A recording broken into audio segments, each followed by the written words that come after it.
আল্লাহ তাআলা বলে নিশ্চয়ই যারা ঈমানওয়ালা এবং আমলওয়ালা আল্লাহই তাদের জন্য সৃষ্টি জীবের মধ্যে আল্লাহর মাখলুকাতের মধ্যে আল্লাহ নিজেই ভালোবাসা তৈরি করে দেন।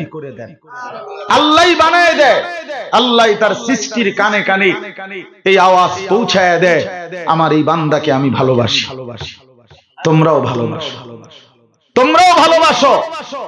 এটা আল্লাহই পৌঁছায় দেয়। হাদিসে আছে সরাসরি আল্লাহ যখন তার কোন বান্দাকে ভালোবাসে, খোদার কসম আল্লাহ তখন জিবরাইলকে ডাক দেয়, ডাক দিয়ে বলে, জিবরাইল ইন্নী আহবাবতু ফুলানান, আমি অমুককে ভালোবাসি, ফাআহিব্বাহ, তুমিও তাকে ভালোবাসো।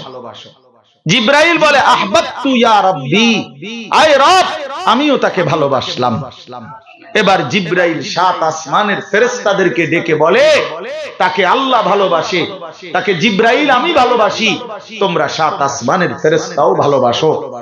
ক্বালু আহবাবনা, ফেরেশতারাও বলে যে হে জিবরাইল, তোমাকে সাক্ষী রেখে বললাম, যাকে আল্লাহ ভালোবাসে, যাকে তুমি ভালোবাসো, তাকে আমরাও ভালোবাসলাম। সুম্মা তুমজালুল মাহাব্বাতু ফিল আরদ, অতঃপর সেই ভালোবাসা, সেই ঘোষণা জমিনের মধ্যে নিয়ে নামানো হয়, জমিনে নাজিল করা হয় ভালোবাসার সেই ঘোষণা। এবার জমিনের সমস্ত সৃষ্টির কানে কানে আল্লাহর কুদরতে ফেরেশতারা পৌঁছিয়ে দেয় যে এরে আল্লাহ ভালোবাসে, এরে জিবরাইল ভালোবাসে, এরে সাত আসমানের ফেরেশতারা ভালোবাসে, তোমরা জমিনের সমস্ত মাখলুকাতও তাকে ভালোবাসে। তখন গোটা কায়নাত তাকে ভালোবাসে। এই আয়াতের তাফসীর আছে সূরা মরিয়ম, সূরা মরিয়মের লাস্টে এই আয়াত আছে। ওই আয়াতের মধ্যে কথা, যাকে আল্লাহ ভালোবাসে তাকে জিবরাইলও ভালোবাসে, তাকে আসমানের ফেরেশতারাও ভালোবাসে, তাকে জমিনের সমস্ত সৃষ্টিও ভালোবাসে। এখানে গাছ জুড়ে যাইত্যা সাফাইয়া কোনো দরকার নেই, দরকার নেই। ভালোবাসা বলে কাকে? আরবিতে মহব্বত, এই শব্দ, এটা শব্দের নাম না, সরাসরি যে কোনো কিতাবে আছে। মহব্বত কাকে বলে? মহব্বতের সংজ্ঞাটা কি? সরাসরি সংজ্ঞা হলো মাইলানুল কলবে ইলা শাই লিকামালিন ফিহি, কোন জিনিসের প্রতি অন্তর ঝুঁকে যাওয়া, ওর মধ্যে কোন যোগ্যতা, কোন কামালিয়াত, কোন বৈশিষ্ট্য থাকার কারণে, কোন বৈশিষ্ট্য থাকার কারণে কারো প্রতি অন্তর কি হয়ে যাওয়া, ঝুঁকে যাওয়া। মাইলানুল কলব, এটা জবানের বিষয় না, দিলের বিষয়, এটা দিলের বিষয়। দিল থেকেই মহব্বত ট্রান্সফার হয়, দিল থেকেই মহব্বত সরবরাহ হয়। এই জন্য প্রিয় ভাই আমার, বন্ধু আমার, আমরা প্রত্যেকেই এটা মনে রাখা, এটা মনে রাখা, এই কথাটাই আমি বলতেছিলাম যে পরিচিতি অপরিচিতি এটা কোনো বিষয় না। সারা পৃথিবী জানলেই আমি দ্বীনের কাজ করছি, সারা পৃথিবী না জানলেই আমি কিছু করি নাই, বিষয়টা এমন না। বরং আসমান ওয়ালা জাররা জাররা, বিন্দু বিন্দু, সেকেন্ড সেকেন্ড, পলক পলক, মুহূর্ত মুহূর্ত তিনি দেখেন।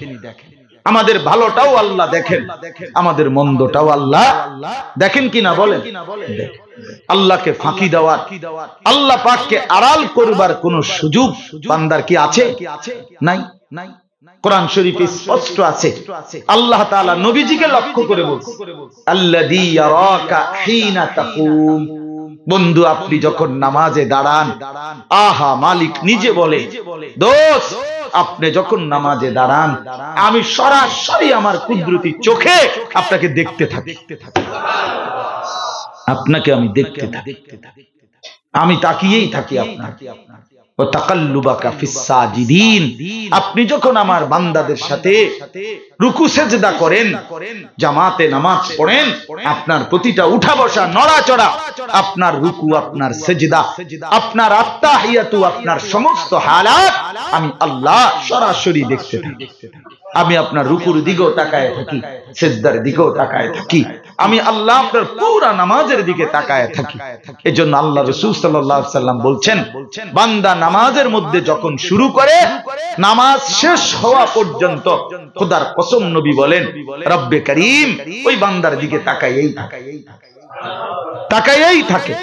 শুধু কেবল বান্দা যখন যেখানে নজর, নামাজে যখন যেখানে চোখের দৃষ্টি থাকার কথা, ওইখান থেকে যদি বান্দা নিজে চোখ সরায়া ফেলে তো আল্লাহ তাআলা তার নজর সরায়। এটা গুরুত্বপূর্ণ।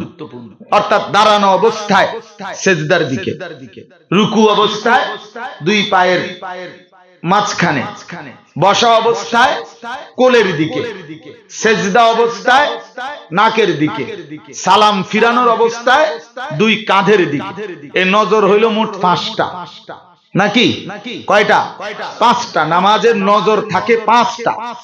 এক, দাঁড়ানো অবস্থায় সেজদার দিকে, রুকু অবস্থায় দুই পায়ের মাঝখান দিকে, বসা অবস্থায় কোলের দিকে, যেটারে আমরা দুই পায়ের বুড়া আঙ্গুলের দিকে বলি। তো বসা অবস্থায় কোলের দিকে, সেজদা অবস্থায় বলেন না নাকের দিকে, আর দুই সালাম ফিরাবার সময় দুই কাঁধের দিকে। অনেকে সালাম ফিরে সালামু আলাইকুম ওয়া রাহমাতুল্লাহ মানে ফ্যান ঘুরে নি। ফ্যান কেমনে ঘুরবেন? শীতকাল আপনি কিতেন চান এই মানে এটা এমনি ঠেকনা মারে, বুঝছেন কিনা? তাইলে এটা না, বরং কিসের দিকে? কাঁধের দিকে, কাঁধের দিকে। এই 5টা নজর যে ঠিক রাখে কষ্ট করে নামাজের মধ্যে, তো আল্লাহ রাসূল সাল্লাল্লাহু আলাইহি সাল্লাম বলেন আল্লাহ তাআলা পুরা নামাজে বান্দার দিকে তাকায়।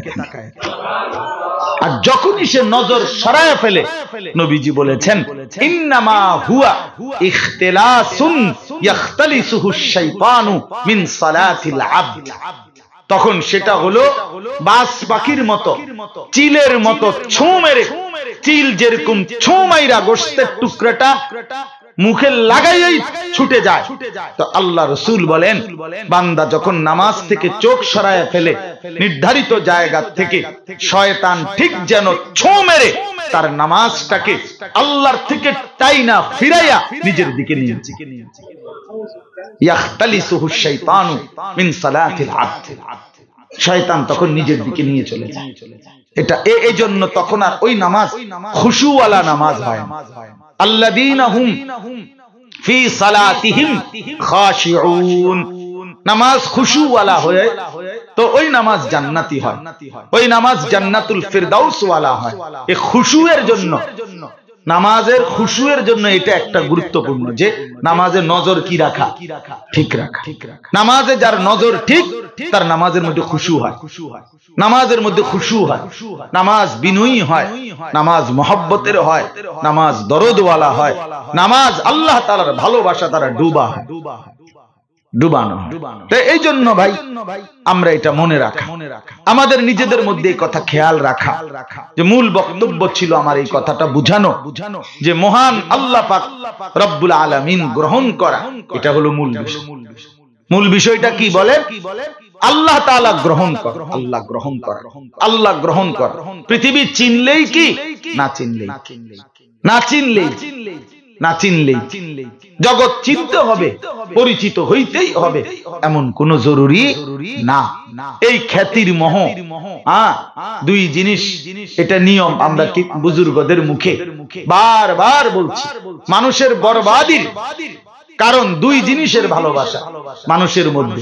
এক নাম্বার হচ্ছে হুব্বে মাল, মালের ভালোবাসা, সম্পদের নেশা মানুষের মধ্যে তীব্র। আরেকটা হলো হুব্বে জাহ, পদ পদবীর নেশা, পদ পদবী, পদ পদবী আপনার এই দুই নেশা মানুষের। এক হলো মাল সম্পদের নেশা, আরেকটা হলো পদ পদবীর নেশা। এবং এটা পর্যন্ত লিখছে বুজুর্গরা বলছেন মালের নেশা অনেক সময় অনেকে ছাড়তে পারে, কিন্তু পদের নেশা, মূল্যায়নের নেশা আমার জন্য ছাড়া কষ্টকর, আরো বড়র জন্য ছাড়া কষ্ট, খুব কঠিন। এটা বড় সূক্ষ্ম ধোঁকা দেয়, সূক্ষ্ম ধোঁকা দেয়। এমনি তো মালের প্রতি লুভি না হয়তো, কিন্তু একটু লইরা সইরা বসে মানুষ একটু বলুক আল্লাহু আকবার, হুজুর আমনে দেখছি, যে অবস্থা আমনের বুজুর্গি স্বপ্নে দেখছি, আমনে লইয়া হাঁটতে আছি, আমনে মাথা তামি ফায়ে, বুঝছেন? আমার একজনে বলছে খুব হুজুর একটা স্বপ্ন দেখছি, আমি কইতে বেটা, আমি তো স্বপ্ন বুঝি না ভাই, আমি আমার কইেন না, আল্লাহ দোহাই। কয় না, এটা শুনতেই হবে, তারে খুব বিরক্ত করাতে শুনছি। কইছি কি দেখছেন কোন? হুজুর দেখছি আপনি সাইকেল চালাইতেছেন। বিশ্বাস করেন বানাইয়া বলতেছি। আর আমি আপনার পিছনে বইয়া চলতেছি। আমি বললাম ভাই আপনি দেখছেন একটা মোটরসাইকেল দেখছেন? কি করাম মিয়া, এই এত বছর বয়স আমার, 43 বছরে 44 বছর এখন আমার বয়স, আপনি দেখছেন আমি এত এই বয়সে সাইকেল চালাইতাম? দেখছেন একটা মোটরসাইকেল দেখছেন? তত মনটারে বুঝাইতাম যে আপনি কেমনে সাইকেল দেখলেন? আর এই শীত এই ঠান্ডার ভিতরে নিজে চালাইয়ে তো আমি মরে যাব, আবার আমনের মতো একটা পূজা আমি বুঝি কি রে কয় আশ্চর্য। পরে দেখলাম যে উনি আর আসলে সুবিধা পাইছে নাকি কইয়া,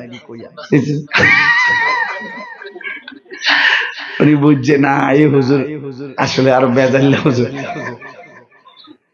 এনে এটি কইয়া কোনো লাভ হইতো না, সাইকেল চালাইয়া না কি নাই লাভ।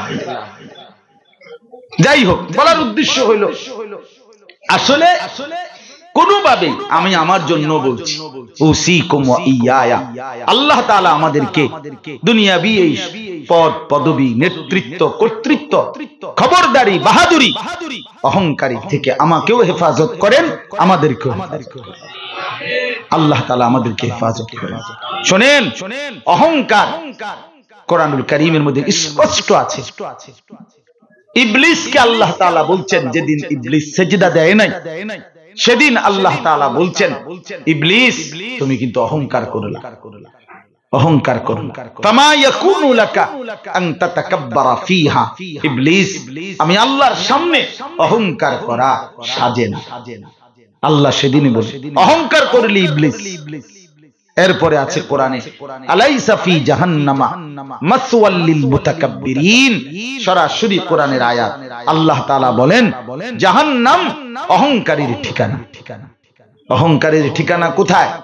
আল্লাহ আমাকেও হেফাজত করেন, আমাদের সবাইকে হেফাজত করেন। আমাদের ইসলাহ দরকার, সংশোধন দরকার। প্রিয় ভাই, প্রিয় বাপ, জীবনটা শেষ দিন পর্যন্ত খতরা। হ্যাঁ, 90 বছর হোক, 90 বছর পরেও যদি কোনদিন আল্লাহ গুমরা বানায় দেয় তো তার পুরা জিন্দেগি আফসোস। বুখারীর রওয়ায়াত, বুখারীর হাদিস, আমি নিজে পড়াইছি মিয়া। আল্লাহ রাসূল সাল্লাল্লাহু আলাইহি সাল্লাম বলছেন, ইন্নার রাজুলা লা ইয়ামালু আমালা আহলিল জান্নাহ ওয়া ইন্নাহু মিন আহলিন নার। বহু লোক কেমন আছে, নবীজি বলেন দেখতে তো দেখা গেছে সারাটা জিন্দেগি জান্নাতের আমল করছে, অথচ সে জাহান্নাম, জাহান্নাম, অথচ সে জাহান্নাম। এজন্য সব সময় আল্লাহ তাআলার কাছে নিজের ঈমান, নিজের আমল, নিজের আখিরাতের হেফাজত এটা চাওয়া উচিত। অনেক কিছু করছি, অনেক কিছু করে ফেলছি, অনেক কিছু হয়ে গেছে, না যদি গ্রহণ না করে মালিক, যদি আল্লাহ তাআলা হকের রাস্তা থেকে বিচ্যুত করে দেয়, হকের রাস্তা থেকে বিচ্যুত করে দেয়, আপনি বলেন আজকে আপনার দাওয়াত ও তাবলীগের মধ্যে অনুপ্রবেশকারী এই ছদ্মবেশী সাদের অনুসারী এই মুনাফিকরা প্রতিনিয়ত বলতেছে, উলামায়ে কেরাম আমরা হলাম তাবলীগের বাহিরের মানুষ, আমরা তৃতীয় পক্ষ, আমরা তৃতীয় শক্তি, আমরা বাহির থেকে ইন্ধন দিচ্ছি।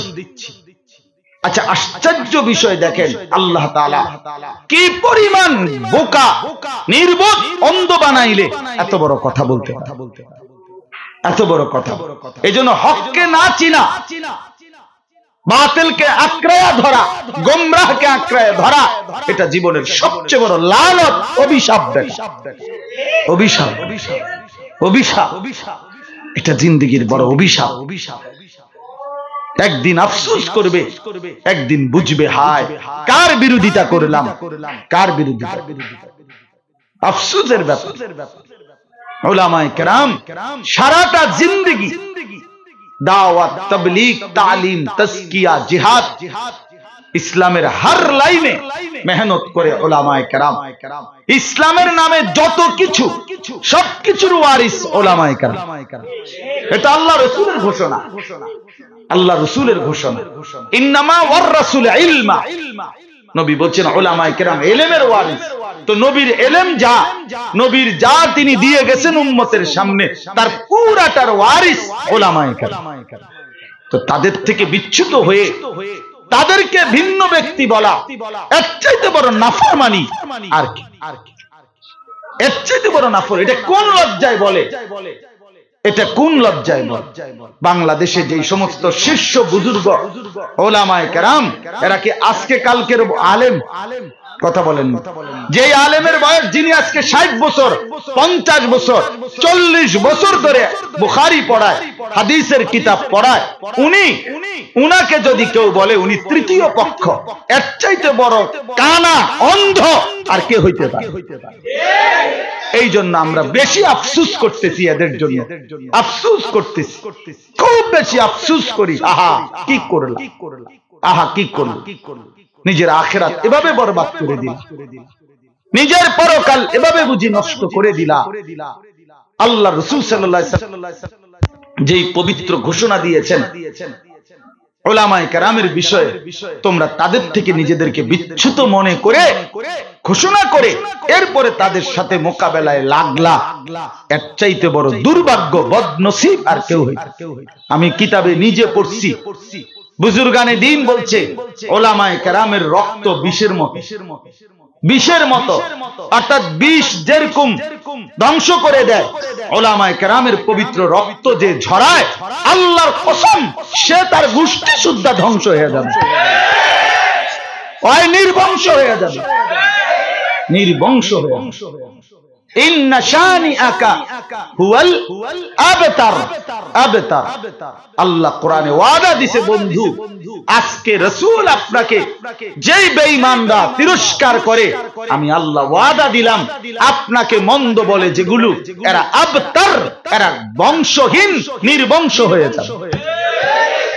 এই জন্য আজকে রাসূলুল্লাহর বিরোধিতাকারী ওদের কারো বংশের কেউরে বলে একটা তাবিজের জন্য একটা অনুমান দরকার।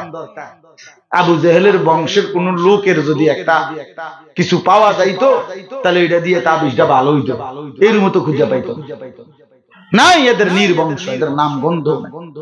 পৃথিবীর কোন মুনাফিকের, কোন ষড়যন্ত্রকারীর নাম নিশানাও নাই, নাম নিশানাও, নাম নিশানাও। এজন্য এটা ইনসাফের সাথে ভাবা উচিত। আমি সেদিনও বলছিলাম যে আমাদের প্রিয় নেতা রাহবার, আমাদের শেখুল ইসলাম, আমিরে হেফাজত যিনি ছিলেন, শেখুল ইসলাম আল্লামা শাহ আহমদ শফী রাহমাতুল্লাহি আলাইহি, তাকে দীর্ঘদিন পর্যন্ত 10টা বছর টানা যেই লোকটা আপনার উঠতে বসতে উনাকে সবচেয়ে বেশি বিদ্রুপ করত, নারীর বিষয় নিয়ে ওনাকে তেতুল হুজুর বলতো, ওই বেটা যে উঠতে বসতে ওনাকে লজ্জা দিত, টিটকারি করত, তিরস্কার করত, আজকে সে কোথায় আর হাটহাজারী হুজুরের সম্মান কোথায়? আজকে কোটি কোটি মুসলমানের ইমানদারের কলিজায় তার প্রতি সম্মান। আর ওরে এখন যখন আপনার থানাতে আসামি হিসাবে কোর্টে আনা নেওয়া করে, তো মানুষে ফোঁসা ডিম মারে, আরে ডিম মারে, ওই ইনুরে এখন ডিম মারে, ডিম পচা ডিম, পচা ডিম। সে সবচেয়ে বেশি হুজুরকে বিদ্রুপ করছিল, সবচেয়ে বেশি, সবচেয়ে বেশি মন্দ বলছিল এই লোক, কথায় কথায় ওনাকে সে টিটকারি করত, তিরস্কার। আজকে তুই কই, তিনি কই। ইন্তেকালের পরেও আল্লাহ তাআলা উনার ইজ্জত রাখছেন, আর তুই জীবিত অবস্থাতেই পচা ডিম, আর এরপরে কবরে গেলে না বুঝবা বাকি ফিডাটা কারে কারে, এরপরে না বুঝবা, সামনে তো রইছে আর। কাল্লা সাউফা তা'লামুন, আল্লাহ বলছে কবরে আইসো নাফরমান, আমি তোমারে বুঝায় দেব আমার নাফরমানির শাস্তি কি। ফালিয়াউমাল্লাযীনা আমানু মিনাল কুফফারি ইয়াদহাকুন, আল্লাহ বলছে বেঈমান আমি ওয়াদা দিলাম ইমানদার মুমিন মন খারাপ কইরো না, আজকে তোমারে নিয়ে হাসছে, আগামী দিনে কিয়ামতের দিন তুমি ইমানদার নাফরমানকে নিয়ে হাসবা।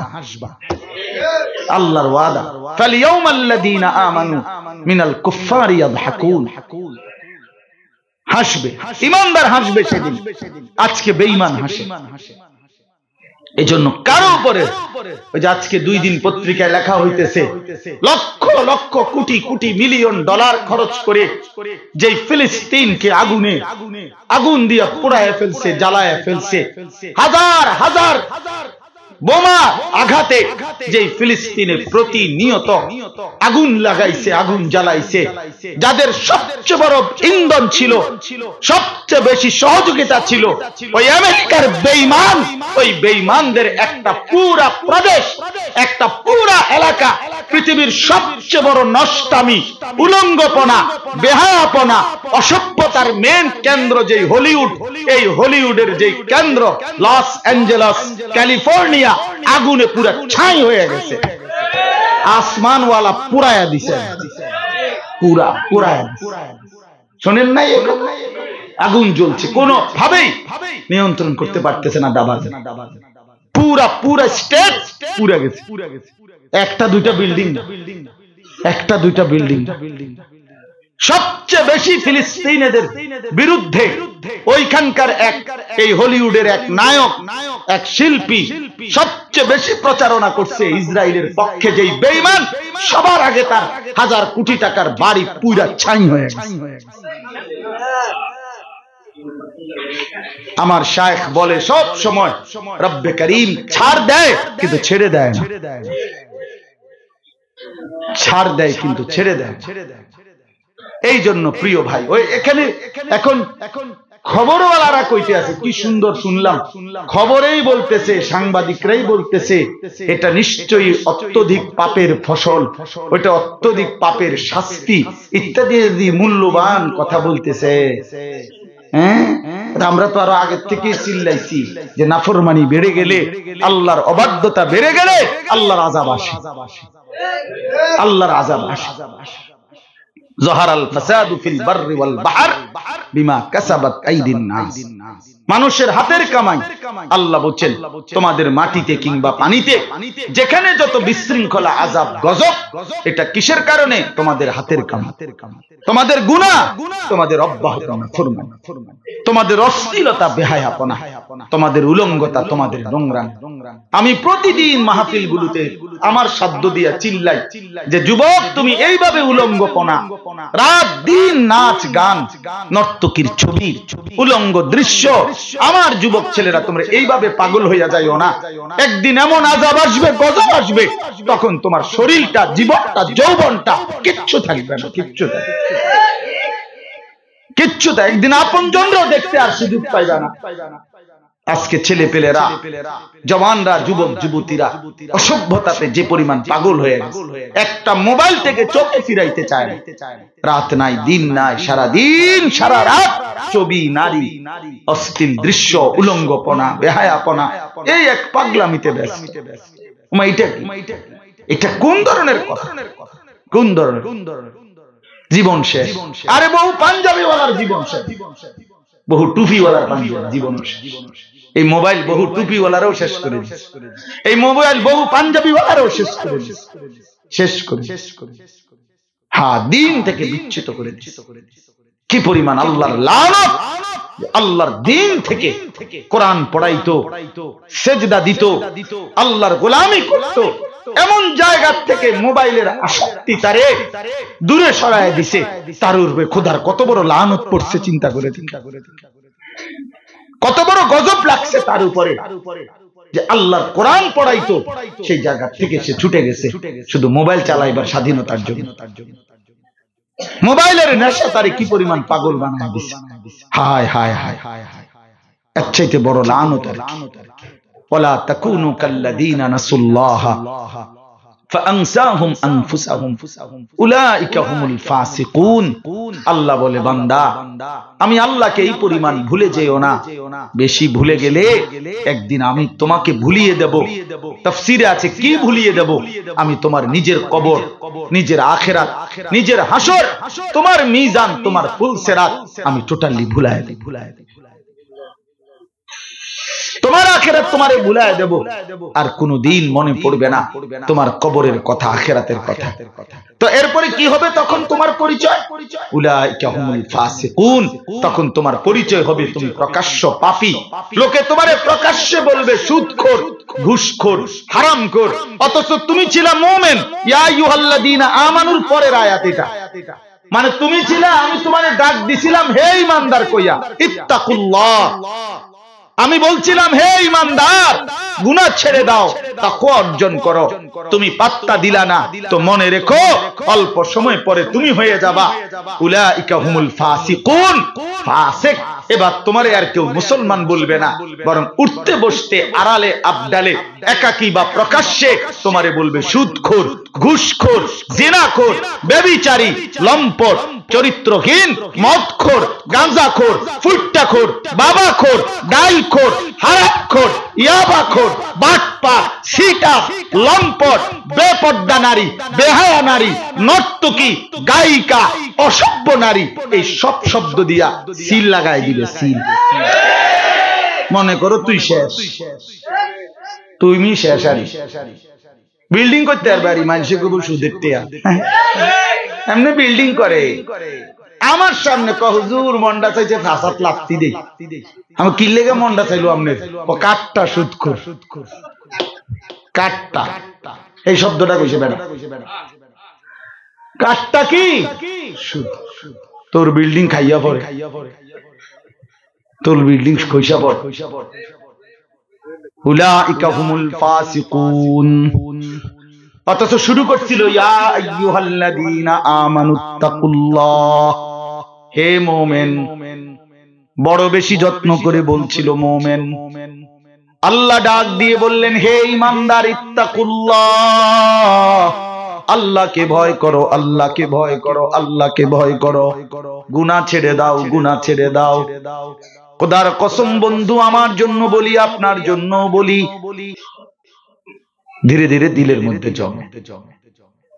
একটি পাথরের উপরে যদি নির্দিষ্ট বৃষ্টির পানির ফোঁটা ধারাবাহিক পড়ে, একটা সময় ওই পাথরটার মধ্যে একটু ছিদ্র হয়ে ডাইবা যায়।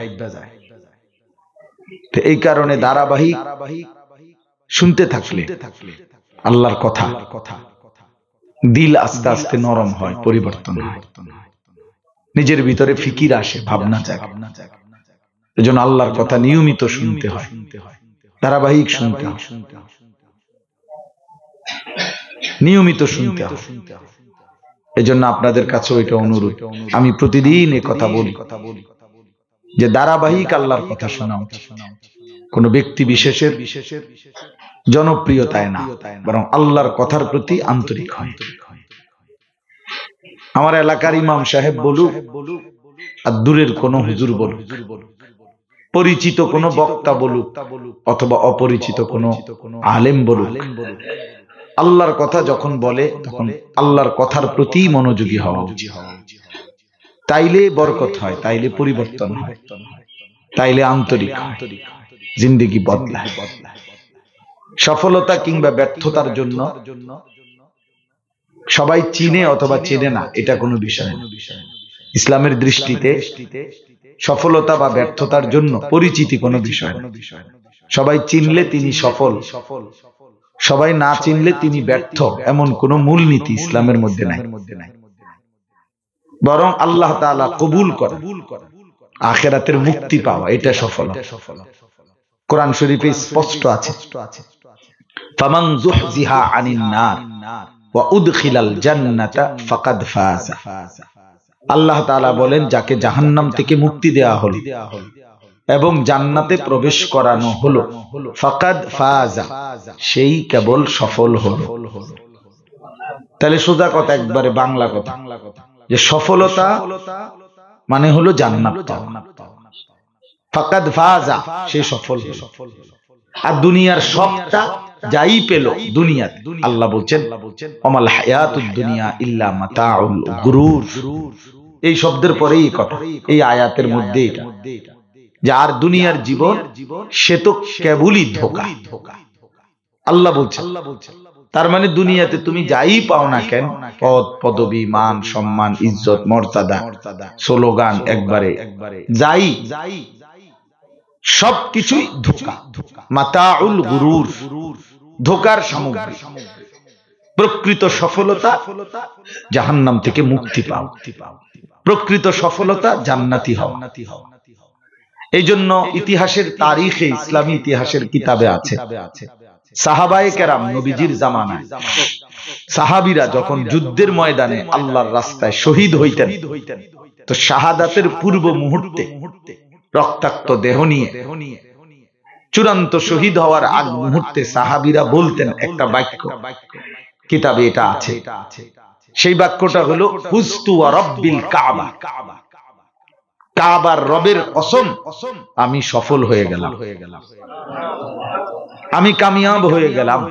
তার মানে আজ আমি আল্লাহর জন্য জীবন দিচ্ছি, জান দিচ্ছি, আজকেই আমি শাহাদাতের মৃত্যু লাভ করতে যাচ্ছি, কাজে আমি সফল। তাহলে সাহাবায়ে কেরাম জীবন দেওয়া আল্লাহর জন্য এটাকে সফলতা ভাবতেন। এই জন্য বলতেন ফুজতু, আমি সফল হলাম। এই জন্য প্রিয় ভাই বাপ, এটা বুঝা উচিত, সফলতা আখিরাত পাও। قد أفلح المؤمنون, আল্লাহ তাআলা বলেন মুমিনগণ সফলতা পেয়েছে। এখন প্রশ্ন হলো কি পাইছে? সফলতা তো পাইছে বুঝলাম, সফলতা মানে কি পাওয়া? তো আল্লাহ নিজেই এখানে ব্যাখ্যা দিয়েছে, একটু পরেই আছে আল্লাযীনা ইয়ারিসুনাল ফিরদাউস। এই সফলতা বলতে তারা জান্নাতুল ফিরদাউসের উত্তরাধিকারী হবে। হুম ফিহা খালিদুন, আর সেখানেই তারা চিরস্থায়ী বসবাস করবে। তাহলে বোঝা গেল এখানেও আল্লাহ তাআলা বলছেন যে সফলতা মুমিনের জান্নাত পাওয়া, জান্নাত পাওয়া। অতএব ঈমানদারের দুনিয়াতে সফলতা কিংবা ব্যর্থতার কিছু না। এখানে চিনলে কি আর না চিনলে, পরিচিত হইলে কি আর না হইলে, এটা তেমন কিচ্ছু না। কোরআন শরীফে 25 জন নবী এবং রাসূলের নাম আছে, 25 জন। তো নবী রাসূল কি মোট 25 জন? তো বাকিদের নাম কি? বাকিদেরকে তো কেউ চিনে না মনে করে। আচ্ছা, নাই তো ইতিহাসের কিতাবে, হাদিসের কিতাবে আরো খুঁজলে 20-50 জন, 100 জন নবীর নাম হয়তো পাওয়া যাবে খুঁজলে, সব মিলায়া। তো নাইলে সব মিলায়া 100 নবীর নাম পাইলাম, 200 নবীর নাম পাইলাম। তো নবী রাসূল তো 1,24,000 বা 2,24,000। তো বাকিদের নাম কি? পৃথিবীর কেউ জানে না ওনাদের নাম, কোনো কিতাবেও নাই। তো যাদের নাম নাই ওনারা ব্যর্থ। বুঝা গেল? সবাই না চিনলো এটা কোনো ব্যর্থতার কিছু। 1.25 লক্ষ সাহাবায়ে কেরামের সামনে প্রিয় নবী সাল্লাল্লাহু আলাইহি ওয়াসাল্লাম বিদায় হজ্জের ভাষণ দিয়েছিলেন আরাফাতের ময়দানে, হজ্জের মধ্যে। তাহলে 1.25 লক্ষ মানে 1,25,000। তাহলে 1,25,000 সাহাবীর নাম তো দূরে থাক, পৃথিবীর কোন কিতাবে 10,000 5,000 সাহাবীর নাম নাই। একবারে বাড়ি সালাম দিলেও পাওয়া যাবে না। সব কিতাব মিলাইলেও হয়তো 2, 4, 500, 1000, 2000 সাহাবীর নাম খুঁজে পাওয়া যাবে। সর্বোচ্চ বদর যুদ্ধের যে 313 জন সাহাবী, উনাদের নাম একসাথে আছে সিরিয়ালে, এই 313 জনের নাম। আর আরো তো আছে কিছু, সব মিলাইয়া নালে 2000 হবে, 5000 হবে, এত হবে না। তাহলে এই 2, 4, 5,000 সাহাবীর নাম যদি তালাশ করে বের করাও যায়, মনে করেন 5000 পাইলাম, তো 1,25,000 তো আরাফাতের ময়দানেই ছিল। তো ওই বছর তো একেবারে পুরা ফ্যামিলি শুদ্ধ হজে গেছে গানা, যে সবাই গেছে একবারে, বাড়িতে তো ছিল। আর তো ওনা করে বাদে দেন, এই 1,25,000 থেকে মাত্র 5,000-এর নামও যদি পাওয়া যায়, তো বাকি 1,20,000 সাহাবীর নাম কই? ওনাদের নাম তো কেউ জানে না, কি তো কোনো কিতাবেও নেই। তাহলে ওনারা কি ব্যর্থ? এই সোজা হিসাব। এই জন্য এটা মনে রাখা, জনপ্রিয়তা, সবাই চিনা, এটা ধোঁকা, ধোঁকা। বরং আল্লাহর কাছে গ্রহণযোগ্য হওয়া, এটা হলো আসল বিষয়। আল্লাহ তাআলা নিলেন কিনা, গ্রহণ করলেন কিনা, গ্রহণ করলেন কিনা, এটা হলো বিষয়। গার জোরে সাফাইয়া দিতে হবে, আমার চিনতে, এটা কাঁচা, এটারে টিপ্পা ফাঁকাইলে, বুঝেন না? এটারে একবার টিপ্পা, এটারে সাইপ্পা ফাঁকাইলে, অনেকে মানে চিনাইলে, যেমন পাঞ্জাবি বাউ করে হোক, উল্টা করে হোক, জামা পইরা হোক অথবা খালি গায়ে হাঁটতে হোক, একটা চিনাইলে মানুষ যেভাবে হোক চিনতে হোক, যেভাবে হোক। এই এক পাগলা নেশা সবার মধ্যে, অধিকাংশ পাঞ্জাবিওয়ালা পাঞ্জাবি ছাড়া, টুপিওয়ালা টুপি ছাড়া, নিজেকে পরিচিত করার একটা নেশা সবার মধ্যেই পাইয়া উঠছে। ভাইরাল, ভাইরাল হইতে হবে, মানে চিনতে হবে সবাই, যেমনে হোক, যেমনে গায়ের জোরে হোক। এই জন্য একটা চুল কাটাইয়া 50 আইটেমে এটার ছবি পোস্ট, যে দেখেন আপনি কোনো না কোনো ভাবে দেখেন আমার চিনছেন কিনা, কোনো না কোনো আইটেমে আমার চিনেন কিনা দেখেন। এই এই মাতলামি, এই পাগলামি। প্রতিনিয়ত সড়কে অনেক দুর্ঘটনা, মোটরসাইকেল একটা অন্যতম কারণ নিজের এই মাতলামি নেশা। অর্থাৎ নিজের জানের মায়া না করে এত জোরে মোটরসাইকেল চালায়, নিজের কোনো পরোয়া করে না, শেষ পর্যন্ত দুনিয়া থেকে বিদায়। মানুষ তো চিনছে, কিন্তু তোমার লাশ হিসাবে, অ্যাক্সিডেন্ট হিসাবে চিনছে, আর কি লাভ হবে? এই জন্য কোরআনুল কারীমের মধ্যে আছে, আল্লাহ তাআলা বলছেন, ফালা তুযাক্কু আনফুসাকুম, তোমরা নিজের সাফাই নিজে গাইও না। সরাসরি কোরআনের আয়াত, ফালা তুযাক্কু আনফুসাকুম, নিজের তাজকিয়া, নিজের পবিত্রতা, নিজের গুণগান নিজেই গাইও না। হুয়া আ'লামু বিমান ইত্তাকা, আল্লাহ বলেন কে মুত্তাকি সে তো আল্লাহই ভালো জানেন। কি আয়াত, কি সুন্দর আয়াত। নিজের ঢোল নিজেই বাজাইও। আমার 3 নম্বর হজের রুমালটা দাও, 3 নম্বর হজের রুমাল, বুঝেন নাই? 3 নম্বর হজের রুমালটা মানে কি? 3 বার হজ করছে, বুঝছেন না? চতুর্থবারে হজে গেছি, দেন তো দেখলাম এই বিল্ডিংটা অন্ধে নাই, চতুর্থবারে গেছে যে দেখছে। এই যে চতুর্থবারের হজ চিনাইতেছেন না বিল্ডিং চিনাইতেছেন সেটা বলেন। এই যে নিজের ঢোল নিজে না বাজান, আল্লাহ বলেন তিনিই তো ভালো জানেন কে মুত্তাকি। ওয়ালাউলা ফাদলুল্লাহি আলাইকুম ওয়া রাহমাতুহু মা যাকা মিনকুম মিন আহাদিন আবাদা, আল্লাহ বলেন আল্লাহর অনুগ্রহ এবং আল্লাহর দয়া যদি না হয় তোমাদের কেহই নিজেই নিজেকে পবিত্র বানাইতে পারবে না। মা যাকা মিনকুম মিন আহাদিন আবাদা, কোরআন শরীফের কি জ্বলন্ত আয়াত। ওয়ালাকিন্নাল্লাহা ইউযাক্কি মান ইয়াশা, বরং আল্লাহই যাকে ইচ্ছে করেন তাকে পবিত্র বানিয়ে থাকেন। আল্লাহই করেন, আল্লাহই করেন, আল্লাহই করেন, আল্লাহই করেন, আল্লাহই করেন। আজকে যেমন গায়ে মানে না আপনি মোরল, এটা বাংলা ভাষার একটা প্রবাদ। অর্থাৎ গ্রামবাসী মানে না ওনারে সর্দার, তো উনি নিজে নিজেই কয় আমি সর্দার। আমাদের এই সাদ দিল্লির এই ভণ্ড, এই ভণ্ড এখন কিছু অনুসারী দালাল, কিছু সন্ত্রাসী, কিছু গুন্ডা সারা পৃথিবীময় নিয়োগ দিছে। নিয়োগ দিয়ে বলছে সবাই মিল্লা যাইতা আমারে কইবি আমি বিশ্ব, আমি বিশ্ব। আগে শুনতাম দেওয়ানবাগি বলতো বিশ্ব আশেকের রাসূল সম্মেলন, ও বিশ্ব ওলি খাজা বাবা ফরিদপুরি, বিশ্ব জাকের মঞ্জিল, এরকম ছিল। এখন হইল বিশ্ব আমির, তাই না? কেউ মানে না ওনারে, উনি বিশ্ব। 2-4 জন ফাও ফটকা নিয়ে এখন লক্ষ লক্ষ উলামায়ে কেরামের বিরোধিতা করে, সারা পৃথিবীর আলেমদের বিরোধিতা করে, নিজেকে নিজে কিছু ভণ্ড অনুসারী দিয়ে সিদ্ধান্ত নিচ্ছে নিজেকে বিশ্ব আমির, গায়ের জোরে এটারে প্রতিষ্ঠিত করবেই। একদিন দেখবে আর তিনি ইউনিয়ন আমিরও নাই, বিশ্ব আমির তো দূরে থাকে। এই অচিরেই ফাসাউফা তারা ইদিন কাশাফাল গুবারু আফারাসুন তাহতা রিজলিকা আম হিমার। আরবি ভাষার এটা একটা গুরুত্বপূর্ণ প্রবাদ, খুব সুন্দর বাক্য এটা। এটা আপনারাও শুনেন, বুঝবেন, মজার। মানে যুদ্ধের ময়দানে এক কোণা দিয়ে যুদ্ধ চলাকালীন সৈন্যরা দেখতেছে ওই কোণা দিয়ে খুব বালু উঠতেছে, মানে খুব বালু। তো সবাই এই পাশ থেকে মন্তব্য করতেছে যে মেন খেলাটা হেনে হইতে, ফিডাফিডিটা চলতেছে ওইখান দিয়ে, যুদ্ধটা মনে কঠিন, যে এই পাশের যিনি যোদ্ধা উনি মনে উড়াই লাইতেছে, তাহলে এইভাবে ধোঁয়া রেখা, বালু রেখা, বুঝেন? তো কিছুক্ষণ পরে বালু সরে গেছে, বালু মিলে গেছে, দেখে গাধার পিঠে বসে একজনে লাফাইতে আছে।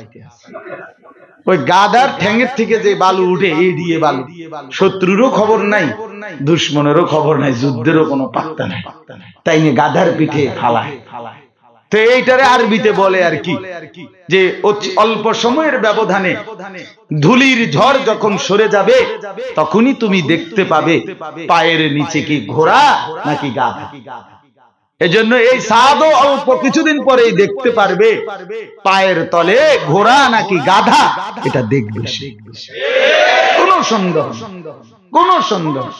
জেনারেল শিক্ষিত মানুষ দিয়া, ইংরেজি শিক্ষিত মানুষ দিয়া কোরআন সুন্নাহর মোকাবেলা করবে, এটা কোশ্চিন কালেও সম্ভব না।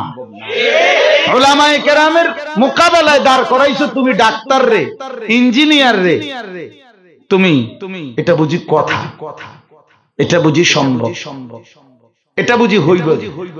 এই জন্য কথা স্পষ্ট, স্পষ্ট, প্রত্যেকটা বাতিল, প্রত্যেক গুমরাহ কিছুদিন যন্ত্রণা দেয়, অল্প কিছুদিন যন্ত্রণা দিবে, কিছু মানুষের ক্ষয়ক্ষতি করবে, কিছু আলেম ওলামার জান মাল অথবা বিভিন্ন বিষয়ের উপরে জোর জুলুম করতে পারে, করবে। কিন্তু এ কথা সত্য, এই অল্প সময়ের ব্যবধানে সংখ্যালঘু হিসাবে এ কোনো কুনাকানিতে পড়ে থাকে। আমার শায়েখ আল্লামা মুফতি মুশতাকুর নবী কাসেম হুজুর যেমন খুব সুন্দর একটা কথা বলছে। হুজুর বলছে 1:30-এ জোহরের জামাত, তো 1:30-এর জামাতে যারা শরীক হয়েছে মনে করেন তারাই তো জামাতে নামাজ পড়ছে, ঠিক না?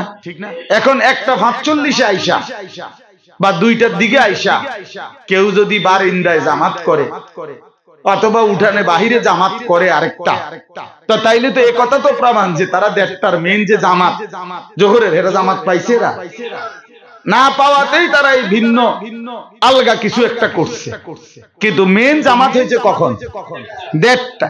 তো হুজুর এই জন্য বলে বিশ্ব ইজতেমা তো 31শে জানুয়ারি, 1 ফেব্রুয়ারি, 2 ফেব্রুয়ারি, বিশ্ব ইজতেমা তো একবারই হয়, একবারই হবে, এইবারও একবারই হবে। এরপরে যদি কেউ জামাত না পায় তো পরে হয়তো 2-4 জন কোথাও একত্র হইতে পারে, সেটা হলো জামাত না পাওয়ার কারণে। কথা বুঝছেন?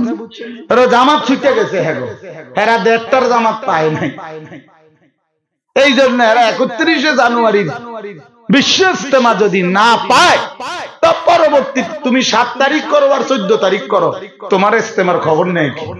আর তোমার এটা ইজতেমা হয় কেন? তোমার এটা ইজতেমা হয় কেন? এই জন্য এটা মনে রাখা উচিত। এই নিজেকে গায়ের জোরে প্রতিষ্ঠিত করা এটা অন্যায়, এটা অন্যায়, এটা অন্যায়। কোনো দরকার নাই, কোনো প্রয়োজন নাই। ইজ্জত সম্মান সে তো আল্লাহ তাআলার পক্ষ থেকে, আল্লাহ তাআলার পক্ষ থেকে। কোরআনুল কারীমের মধ্যে আছে, আল্লাহ তাআলা বলছেন ইন্নাল্লাযীনা আমানু ওয়া আমিলুস সালিহাত সায়াজআলু লাহুমুর রাহমানু বুদ্দা। এই প্রথম আয়োজন যে এক তরুণ আলিম যুবক, দেশের যুবকদের জন্য ফিকির করো, প্রতিটা মসজিদে, প্রতিটা থানায়, প্রতিটা উপজেলায়, প্রতিটা জেলা এই কর্মধারাও শুরু হয়েছে। যুবকদের জন্য আমরা পুরো প্রোগ্রাম হাতে দিব ইনশাআল্লাহ। অল্প সময় আমি আপনাদের সামনে দু চারটা কথা হাতে কলমে বলবো। দু চারটা কথা কি হাতে কলমে, এজন্য অল্প সময় প্রোগ্রাম সময় দিব ইনশাআল্লাহ। রব্বুল আলামিন প্রথম বিষয় হলো আমাকে মানুষ বানিয়েছে। এগুলো প্রথম। বাবা আমাকে কি বানিয়েছে? বাবা আমাকে মানুষ বানিয়েছে। আমার জীবনের কিছু সময় চলে গেছে জন্মের আগে। জন্মের আগে আমার কিছু পর্ব, জন্মের পূর্বে এগুলো আমার 1 নাম্বার পর্ব। আমার জীবনের 1 নম্বর পর্বটা কি ছিল? জন্মের পূর্বে। 2 নাম্বার পর্ব মায়ের পেট। মায়ের এগুলো আমার জীবনে কি 2 নাম্বার। দ্বিতীয় পর্ব শিশুকাল। শিশুকাল। তৃতীয় পর্ব কিশোর। চতুর্থ পর্ব কি কিশোর। পঞ্চম পর্ব যুবক, যৌবন, প্রৌঢ়, বৃদ্ধ। বলো তো জন্মের পূর্বে বলেন। এরপরে কি? এরপরে কি? এরপরে কি? এরপরে কি? এরপরে কি? প্রৌঢ়। এরপরে কি? জন্মের পূর্বে আমি কোথায় ছিলাম? জন্মের পূর্বে আমি সরাসরি আল্লাহ তাআলার সামনে ছিলাম। জন্মের পূর্বে আমি কোথায় ছিলাম বলেন? আল্লাহ তাআলার সামনে ছিলাম। আমি রূহের জগতে যেখানে ছিলাম ওখানে সরাসরি আমি আল্লাহ তাআলার সামনে ছিলাম। সেখানে আমি আল্লাহকে দেখতাম, আল্লাহ আমাকে দেখতাম। সেখানে আমি আল্লাহ তাআলার কি সামনে ছিলাম। সরাসরি আমি আল্লাহ তাআলার সামনে ছিলাম। এই কথা আমাদের বোধের বাইরে, টোটাল বোধের। এরপরে আমার মায়ের পেট। এখানে কে কে মায়ের পেটে ছিলেন না বলেন? মায়ের পেটে সবাই ছিলাম না? এটা আমাদের বোধের বাইরে ছিলাম, কিন্তু বোধের বাইরে। এখানেও ছিলাম বোধের বাইরে। ঠিক আছে? বুঝার আমার শিশুকাল হলো, আমার শিশুকাল হলো আমাকে যুবক বানাবার প্রস্তুতি পর্ব। বলেন প্রস্তুতি পর্ব। প্রস্তুতি পর্ব। আমার শিশুকাল কিশোর হলো আমাকে যুবক বানাবার কি প্রস্তুতি পর্ব। এটাকে আমার শরীরটাকে গঠন করার প্রস্তুতি কাল। এটা শিশুকাল আর কিশোর হলো আমাকে প্রস্তুত কাল। প্রস্তুত শরীর প্রস্তুত কাল। শরীর শরীর এটা হলো শরীর প্রস্তুত। আমার শিশুকাল আর কিশোর আমাকে আমার গ্রোথের জন্য, এটাকে আমাকে শক্তিশালী করার জন্য, আমাকে কি শক্তিশালী করার জন্য। এরপরে হলো আমার জীবনের যুবক। এটাই হলো আমার জীবনের এই মানে গোল্ডেন টাইম। আমার জীবনের গোল্ডেন টাইম হলো এটা। আমার জীবনের সর্বোচ্চ টাইম হলো এটা। আমার জীবনের সর্বোচ্চ টাইম কোনটা? এই জীবনটাই হলো আমার, এই জীবনটাই হলো আমার, এটাই হলো আমার। এটা আমার না, শেষ।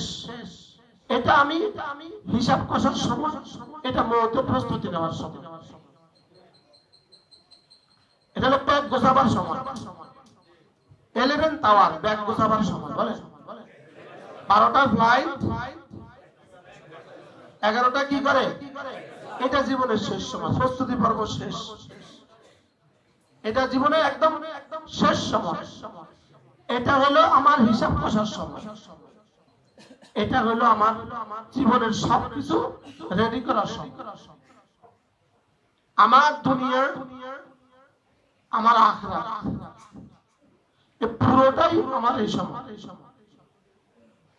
তাকরার করেন আমার জীবনের এই পর্ব বাদ, এই পর্ব বাদ, এই পর্ব বাদ, এই পর্ব বাদ, এখানে কোনো কিছু দ্বারা আমার কোনো কিছু হবে না, দুনিয়াও না আখিরাতও না। বলেন, এই পর্বের কোন আয়োজন দ্বারা আমার টাকা হয় না, এই পর্বের কোন আয়োজন দ্বারা আমার আখিরাত হবে না। আমার পর্ব রয়েছে কোনটা? যুবক। আসলে মূলত এই দুই পর্ব মিলে এক পর্ব, এই দুই পর্ব মিলে কি পর্ব? এক পর্ব। আমার জীবনের মূল টাইম মানে passage of your life, passage of your life, তোমার জীবনের মূল টাইম তোমার যৌবন। তোমার জীবনের মূল টাইম কি বলা? তোমার জীবনের মূল টাইম তোমার যৌবন। এবার এই যৌবনকে আমি দুভাগে বিভক্ত করব, আমার দুনিয়া, আমার আখিরাত। এ হলো আমার যৌবনের মেহনতের দুইটা পর্ব, দুইটা ধাপ। দুনিয়ার অর্জন করব, আখিরাত অর্জন করব। বলেন, কয়টা অর্জন করব? কি কি? দুনিয়া, আখিরাত। এবার বলেন, দুনিয়া থাকবো কতদিন? এবার আখিরাতে থাকবো কতদিন? এবার দুনিয়ার জন্য মেহনত কতটুকু করব? 60 বছর অনুযায়ী। আর আখিরাতের জন্য মেহনত কতটুকু করব? অনন্তকাল অনুযায়ী। এটা ছিল থিওরি যে দুনিয়া 60 বছর, আচ্ছা দুনিয়া 70 বছর, আখিরাত অনন্ত। আখিরাত কি? অনন্ত। তাহলে 70 থেকে দুনিয়া 70 বছর সাজাবার জন্য এই অনুপাতে দুনিয়া কামাও, আর 70 কোটি বছর, আর 70 টু দি পাওয়ার 70, আর দুটো 70,000 কোটি টু দি পাওয়ার 70,000 কোটি লাগাও। তাহলে এই হলো আমার আখিরাত, এই হলো আমার দুনিয়া। এবার বলো, আমার আখিরাতের জন্য সময় কি পরিমাণ দেওয়া উচিত? বলো, দুনিয়া কত বছর? 70 বছর। তাহলে দুনিয়ার জন্য দিতে হবে আমাকে কত বছর? সে অনুযায়ী। আর আখিরাত কত বছর? কত বছর? অনন্তকাল। তাহলে এর জন্য সময় দিতে হবে কত বছর? সে অনুযায়ী। বলো। লেকিন রব্বুল আলামিন আমাকে বড় ভালোবেসে, আমাকে বড় ইহসান করে আমাকে বলে দিয়েছেন, যাও তুমি দুনিয়ার 70 বছরের জন্য পুরো 70 বছরে দিয়ে দাও, যাও। আর আমার আখিরাতের 70 টু দি পাওয়ার 70 এর জন্য, 70 কোটি টু দি পাওয়ার 70 এর জন্য যাও সমান সমান ঈমান, নামাজ, রোজা, ওটা পরে, যাকাত আর হজ পরে। ঈমানটা হলো 24 ঘন্টার আমল, নামাজটা হলো 5 বার, রোজা হলো বছরে 1 মাস। এর দূর করার পরে বাকি আখিরাত বাঁচাবার জন্য সমস্ত নিষিদ্ধগুলো ছেড়ে দাও, নিষিদ্ধগুলো ছেড়ে দাও, বাস শেষ, জীবন শেষ। বলো, কি বলছি বলো। তাহলে এই মুহূর্তে আমার কাজ কি? ঈমান, আর কোনো কাজ নাই। 4:30 আমার কাজ কি? আর কোনো কাজ নাই। এরপরে রমজান মাসে আমার কাজ কি? আসলে কি আমার আখিরাতের জন্য বেশি কষ্ট দিছে না অল্প? দুনিয়ার জন্য বেশি ছাড় দিছে না আখিরাতের জন্য বেশি ছাড় দিছে? হ্যাঁ, দুনিয়ার জন্য ছাড় দিছে বেশি, আখিরাতের জন্য জিম্মাদারি দিছে অল্প। দুনিয়ার জন্য কি বেশি, আখিরাতের জন্য কি? দুনিয়াতে সময় দিতে বলছে বেশি, আর পুরস্কার দিবে অল্প। এবার আখিরাতের জন্য সময় দিতেছে বলছে কম, পুরস্কার দিবে বেশি। আমি কি বুঝাতে পারছি? আপনি এতক্ষণ ছিলেন না, আমি এদের কাছ থেকে সবক নিব, আপনি শুনেন। আমার জীবনে মওতের আগে সময় কত বছর ছিল? মওতের জন্মের আগে কত বছর ছিল? অনন্ত 1 বছর জিন্দেগি ছিল, অনন্ত 1 জিন্দেগি ছিল মওত জন্মের আগে, সেটা হিসাব নাই, শেষ। 2 নাম্বার মায়ের পেট ছিলাম তো, বলেন হিসাব নাই। 3 নাম্বার বলেন হিসাব নাই। 4 নাম্বার কিশোর, বলেন কি নাই? হিসাব নাই। 5 নাম্বার কি? এই যৌবনে আমার জীবনের কি? প্যাসেজ অফ ইউর হায়াত, টাইম, তোমার জীবনের এই মুহূর্তটাই, এই অংশটাই হলো তোমার জীবন। তাহলে যৌবন এটাই আমার জীবন। বলেন, দেখো তোমরা সবাই এই কথাটা বারবার, আমরা সবাই এটা জানি, কাল 3 প্রকার, প্রেজেন্ট, ফিউচার, পাস্ট। হ্যাঁ, প্রেজেন্ট, ফিউচার। আচ্ছা, পাস্ট, প্রেজেন্ট, ফিউচার বলো। পাস্ট, প্রেজেন্ট, ফিউচার, বুঝেনি? এবার দেখো ফার্স্টে এফ দিয়ে না, পি দিয়ে, পাস্ট, প্রেজেন্ট, ফিউচার, বুঝেনি? আমরা দেখো, এটা হলো অতীত, এটা হলো বর্তমান, এটা হলো ভবিষ্যৎ। ঠিক আছে না? এখন দেখো অতীত, পাস্ট ইজ পাস্ট, শেষ। ফিউচার নিশ্চয়তা নাই। এবার বলো তোমার জীবন কোনটা? কি বলছে বলেন? অতীত আর ভবিষ্যৎ নিশ্চয়তা। 5 জুলাই আগে কত যুবক গেছে?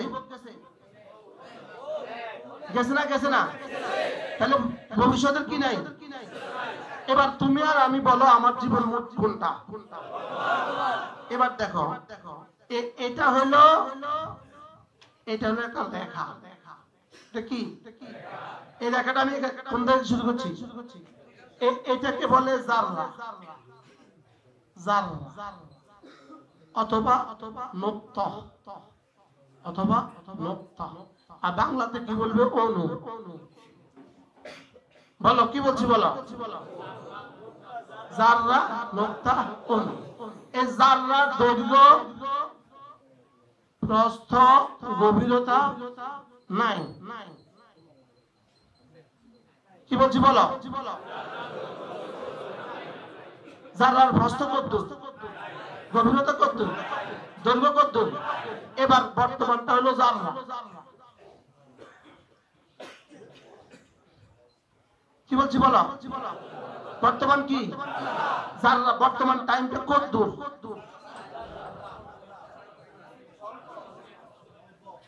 হ্যাঁ, দেখো, আও আকাল্লা মিন তারফাত আইন, এই চোখের পলকের চেয়ে ছোট হলো জাররা।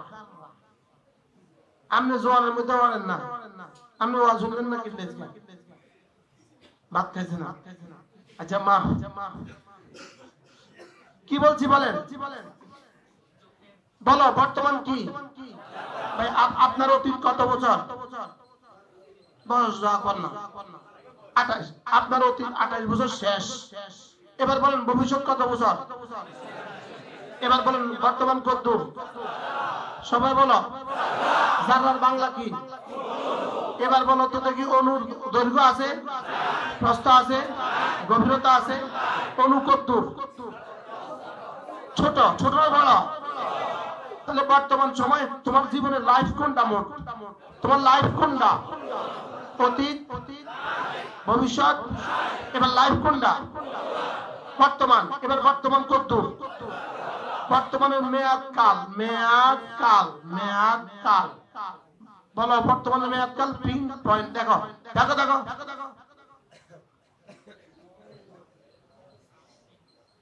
এটা কি? Pin point. বলেন, পিন পয়েন্ট হলো কি? বর্তমান। বলো আমার বর্তমান কত? পিন পয়েন্ট হলো আমার কি?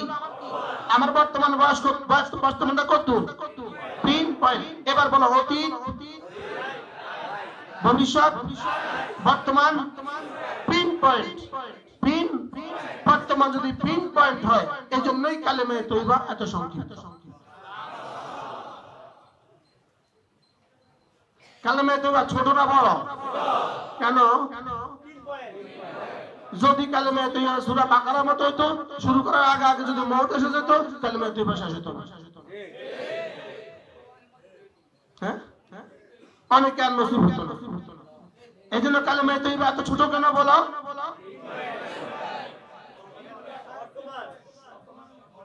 বর্তমান সময় যে কি? কম, অল্প। পিন পয়েন্ট মানে কি? নোক্তার ইংরেজি পিন পয়েন্ট। নোক্তার জাররার ইংরেজি কি? Pin point. আলফিনের ডগা। এটা কি? Pin point. এটা কত? এবার বলো, এই জন্যই এটা কালেমায়ে তয়্যিবা এত ছোট। ফজর নামাজ 2 রাকাত, আসর 4 রাকাত, মাগরিব 3 রাকাত, এশা 4 রাকাত, শুধু এই জন্য। কোন জন্য? হ্যাঁ, বর্তমান সমাজে তো কম। যদি নামাজ একসাথে 40 রাকাত দিত, সে তাকবীর দিয়ে শুরু করতো, মালাকুল মউতের সাথে তো চলে। হায়াত শেষ। এই জন্য 2 রাকাত, 4 রাকাত, 4 রাকাত, 3 রাকাত, 4 রাকাত। সুবহানাল্লাহ বল। এবার বলো তো দেখি, আমার উপরে নামাজ কি? আমার উপরে বেশি কিছু চাপানো হয়েছে না অল্প? হ্যাঁ, লেকিন দিবেন কতদূর আমরা আগে বলছি, অনন্ত। দিবেন কতদূর? অনন্তকাল। এবার তুমি বলো, তোমার 70 বছরের দুনিয়া সাজাবার জন্য তুমি দিলে কত টাইম? আর তোমার কোটি কোটি বছর জীবনের সাজাবার জন্য তোমাকে রব তোমার উপরে চাপানো কত টাইম? তাহলে আমাকে দুনিয়া সাজাবার জন্য সুযোগ দিছে 24 ঘন্টা। দুনিয়া সাজাবার জন্য সুযোগ দিছে কত ঘন্টা? 24 ঘন্টা। আর আখিরাত সাজাবার জন্য চাপিয়ে দিয়েছে আমার উপরে অল্প 50 মিনিট, আচ্ছা 60 মিনিট। আখিরাতের কোটি কোটি বছর সাজাবার জন্য আমার উপরে চাপানো হয়েছে 60 মিনিট। আর দুনিয়ার 70 বছর সাজাবার জন্য আমাকে পুরোটাই দিয়ে দিয়েছে। দুনিয়াটা সাজাবার জন্য কি করছে? দিয়েছে। আর আখিরাত সাজাবার জন্য চাপ দিয়েছে। চাপ দিয়েছে কত? 1 ঘন্টা। আর দুনিয়ার জন্য দিয়ে দিয়েছে কত? এবার তুমি বলো, তোমার দুনিয়ার জন্য তুমি কি কি করেছো আর তোমার আখিরাতের জন্য তুমি কি কি করেছো? তুমি নওজোয়ান, তোমাকে দুটোই করতে হবে। তোমার দুনিয়া সাজাবার জন্য কিছু করতে হবে, তোমাকে আখিরাত সাজাবার জন্য কিছু করতে হবে। আর না তুমি বলো আপনার আগের এই অঙ্ক আমি মানি না। জন্মের আগে যদি তুমি থেকে থাকো, তাহলে জন্মের পরেও তুমি থাকবা। জন্মের আগেরটা যদি কোরআন মতে সত্য হয়, তাহলে জন্মের পরেরটাও সত্য।